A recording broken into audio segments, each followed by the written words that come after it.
Um dos destaques da agenda de prioridades do governo para 2021 é a privatização de estatais. E sobre as dificuldades enfrentadas até agora para alcançar esse objetivo, a gente conversa agora com o empresário e ex-secretário de Desestatização do Ministério da Economia, Salim Matar. Tudo bem, secretário? Mais uma vez, muito obrigado por estar aqui conosco na Jovem Pan, discutindo as questões de interesse nacional. Obrigado. Bom dia a todos vocês, é um prazer estar aqui com vocês. Bom, secretário, o senhor acha que a partir de agora, com a troca de comando no Congresso Nacional, na Câmara, no Senado, o governo ganha um fôlego para conseguir finalmente tirar essas privatizações do papel? O que o senhor tentou, mas infelizmente isso não prosperou no período em que o senhor esteve no governo? Vai acontecer a partir de agora, porque anteriormente a presidência da Câmara era em oposição ao presidente Bolsonaro. E agora, com o novo presidente da Câmara e o novo presidente do Senado, eu acredito que a pauta Brasil vai avançar. Anteriormente, a pauta Brasil não avançava, porque todos os projetos poderiam, de alguma forma, contribuir para que acontecesse um bom governo e talvez o presidente pudesse ser reeleito. E isso era um grande risco. Então, os projetos não passaram. Um dos exemplos é a Casa da Moeda. Para se privatizar a Casa da Moeda, é necessário a quebra do monopólio, pois nós não podemos transferir um monopólio público para um monopólio privado. Então, foi necessário uma PEC, e essa PEC caiu. Caiu significa os congressistas disseram, não, nós não queremos que privatize a Casa da Moeda, tanto a Câmara quanto o Senado. Então, isso demonstra também a qualidade do nosso Congresso. O nosso Congresso, de uma certa forma, as pessoas gostam de dizer que o Congresso é um extrato da sociedade brasileira. Particularmente, eu discordo. O Congresso, de uma certa forma, é a nata da sociedade brasileira. São pessoas responsáveis que foram eleitos, são mandatários para, de alguma forma, contribuir para o Brasil, independentemente de quem esteja na presidência da República. Então, é o seguinte, a responsabilidade de um mandatário é votar projetos do Brasil e não projetos antigoverno. Agora, eu acho que a pauta vai andar. Pergunta agora de José Maria Trindade. Zé Maria. Pois é, Salim, o grande debate do momento é a Petrobras, né? O presidente ficou incomodado com os preços dos combustíveis no Brasil e principalmente com esta formação de preços, né? E aí o grande debate é convencer o presidente a não fazer intervenção, porque a Petrobras precisa dar lucro. Se dá lucro, se é uma empresa que pode existir sozinha, não precisa estar pendurada nos cofres públicos. Quer dizer, seria um grande argumento para a privatização da Petrobras, a chamada joia da coroa? Ótima pergunta, Zé Maria. A Petrobras é uma empresa que tem hoje 20 mil funcionários a mais do que o necessário para a operação da empresa. A Petrobras tem um salário médio de R$21 mil. A Petrobras está sendo, no momento, bem administrada na administração do atual presidente, mas ela tem, em média, um presidente a cada 2 anos e 2 meses. Ora, Zé Maria, como pode dar certo uma empresa que troca de presidente a cada 2 anos e 2 meses? E eu queria chamar a atenção de vocês por um fato interessante. Por que não tem greve de caminhoneiro nos Estados Unidos, não tem no Reino Unido, não tem na Suécia, não tem no Canadá? Por que tem greve de caminhoneiro na Argentina, no Brasil, na França? Por coincidência, não tem greve de caminhoneiro em país que não tem estatal de petróleo. E tem greve de caminhoneiro em país que tem estatal de petróleo. Ou seja, tendo participação do governo, automaticamente os caminhoneiros pressionam o governo, porque governos precisam de votos e fazem concessões. Então, explorar petróleo é uma coisa corriqueira, não é estratégico.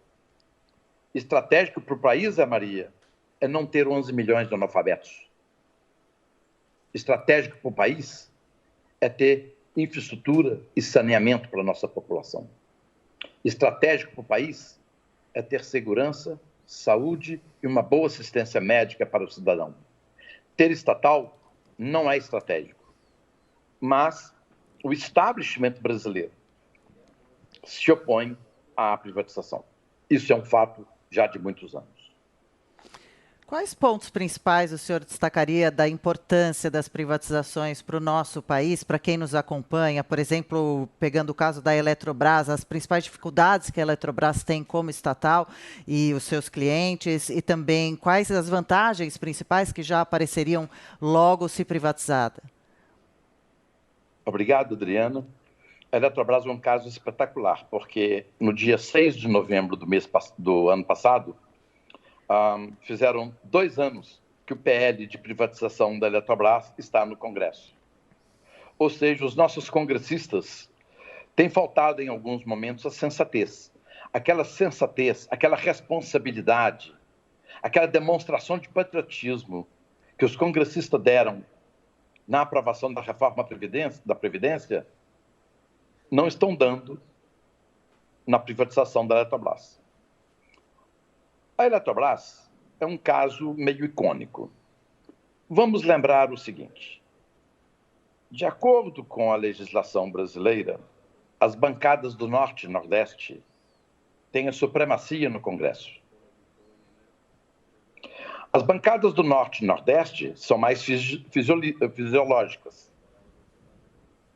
Então, existe uma grande resistência, exatamente, de senadores e deputados do Norte e do Nordeste contra a capitalização da Eletrobras. A Eletrobras é uma empresa que precisa, por ano, para investir e continuar com o mesmo market share dela, ela precisa de 13 a 14 bilhões por ano para investimento. Só lhe sobra 2 bi para investimento.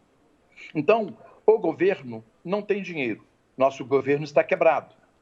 Nós temos uma máquina pública muito pesada.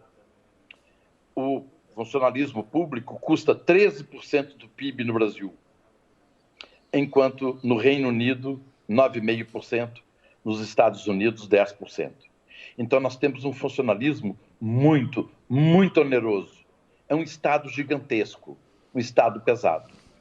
A Eletrobras, dentre os motivos que ela precisa ser privatizada, além de eu falar sobre a necessidade de investimento, a Eletrobras tem um excesso de empregados. Ela tem hoje, no mínimo, 10 mil funcionários a mais do que o necessário.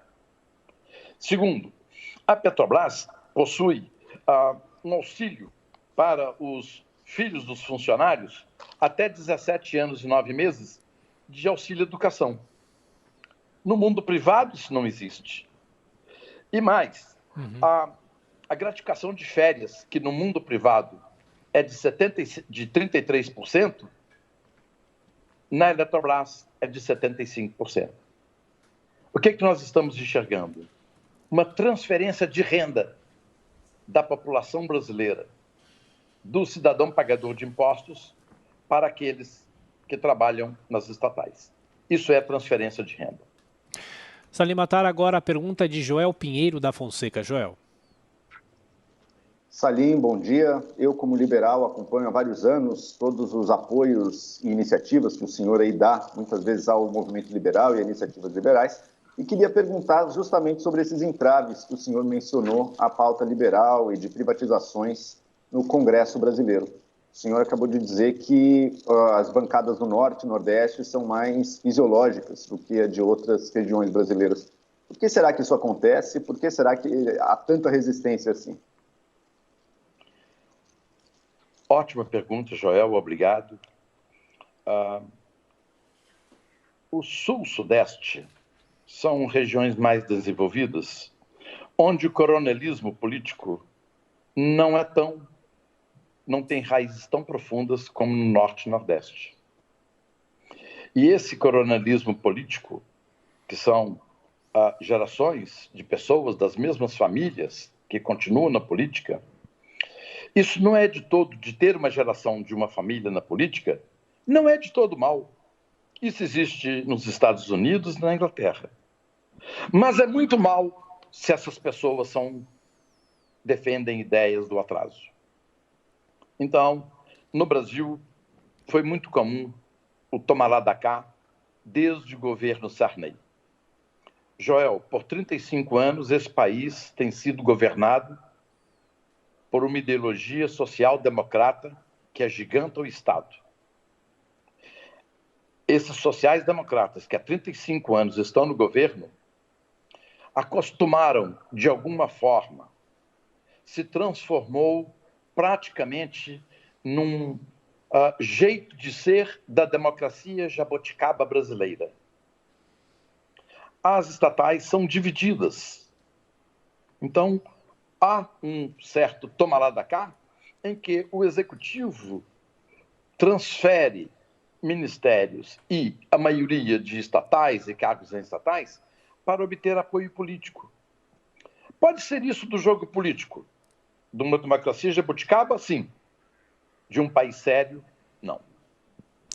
Então, o Congresso brasileiro acostumou, ao longo desses anos todos, a dividir com o Executivo a gestão das empresas. Ora, quem legisla não deveria estar no Executivo, gerindo empresas. E, no entanto, existe um prazer do Legislativo, dos legisladores, dos nossos deputados e senadores, em obter cargos nessas estatais, o que seria uma coisa não correta do aspecto, vamos dizer, de gestão de negócios públicos. E uma última pergunta, a Jovem Pan está com uma campanha no ar, o Brasil não pode mais esperar em favor das reformas. O senhor, inclusive, chegou a gravar um depoimento para veiculação aqui da nossa campanha. Eu pergunto, esse aqui é um ano decisivo para as reformas? Porque 2022, já ano eleitoral, é muito mais difícil que o Congresso consiga aprovar qualquer coisa, ou pelo menos uma reforma no âmbito da que os brasileiros almejam, como a reforma tributária e a própria reforma administrativa. O senhor acha que nesse ano as reformas passam? Tiago, as reformas vão caminhar este ano. Eu coloquei na minha rede um bolo com uma vela de 2 anos. Há 2 anos está no Congresso o projeto de autonomia do Banco Central. 2 anos. Mas os nossos políticos não tiveram tempo para analisar esse projeto. Eles tinham outras prioridades. Quais? Não sei, não vi. Não vi essas prioridades. Mas a autonomia do Banco Central tem 2 anos que está parada. De repente, estamos vendo nas manchetes de jornais o Lira e o Pacheco dizerem que esse projeto vai ser votado rapidamente. Por isso que a resposta da minha primeira pergunta diz o seguinte: de fato, parece que as nossas reformas vão andar agora. Houve um cansaço daquele período em que 2 anos nada passava, nenhuma pauta do governo passava.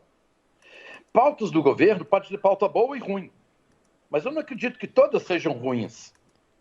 Agora, os legisladores, nossos congressistas, não podem se furtar à sua responsabilidade de votar todos os projetos que são importantes para o Brasil. Então, acho que essa responsabilidade, depois desses 2 anos de absoluto ostracismo, acho que o Congresso vai tirar a diferença e vai vai colocar em pauta os projetos necessários para o Brasil. Empresário Salim Mattari, secretário nacional de desestatização, mais uma vez, muito obrigado pela atenção, pela gentileza, boa semana, até a próxima. Obrigado, até uma próxima.